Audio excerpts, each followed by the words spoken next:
Hi, Phyllis. Hey, Sam. Good to be here with you this afternoon. Absolutely. We've been talking about race and the church and different things related to how our political world is today, especially in this country. But when you think of race and the gospel, what comes to your mind?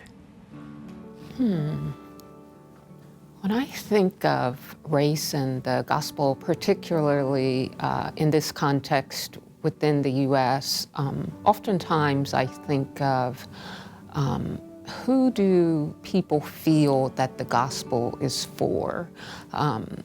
Sometimes I think people feel that this is like just a Jesus for me versus this is Jesus for everyone. And Jesus is love, and he's come to spread love and the gospel across the country. But sometimes there seems to be roadblocks and fragments, and that message doesn't always get out. So within my ministry, I try to be intentional about, the gospel is love, and this gospel is for everyone. So if the gospel is love, what's the opposite of love? I think the opposite of love is hate, separation, just pretty much about any negative term that we can come up with, divisiveness. And do you serve in a cross-racial, cross-cultural appointment? I serve in a cross-racial appointment, interestingly, with my congregation. However, my church has a mission for a Christian school, a Christian academy, and I find that the children at the school are just from all sorts of backgrounds: Hispanic, African American, white,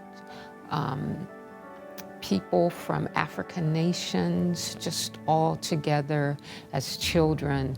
And it's interesting to watch them grow and learn and just be together as, one body. And I look at the kids like we don't know our differences. We're kids and we're here to learn. So I don't necessarily see all the fragmentation and roadblocks that adults experience. But how about you? What's your experience with gospel and race? My experience is that a lot of times we look for this secular academic world for answers, and so often, it's good to do that, but it's so often found in the Gospels. It's found in the Bible, the way we are to treat people, the way we are to consider others better than ourselves. And I just think to me the challenge today is actually acting and identifying as Christians that want to be in relationship with other people even if they're not like them. I think that this country is so diverse that it's necessary for us to be able to try to foster relationships with other people so that we can truly illustrate God's love for us and God's love for all His people. Oftentimes talk about just relationship building,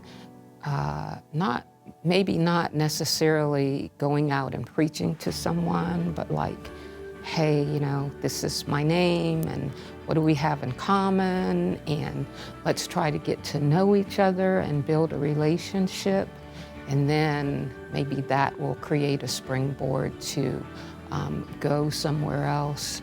I often think of Jesus in the gospel, and I can picture him going from place to place, not being oppressive or forcing himself on anyone, but creating relationships.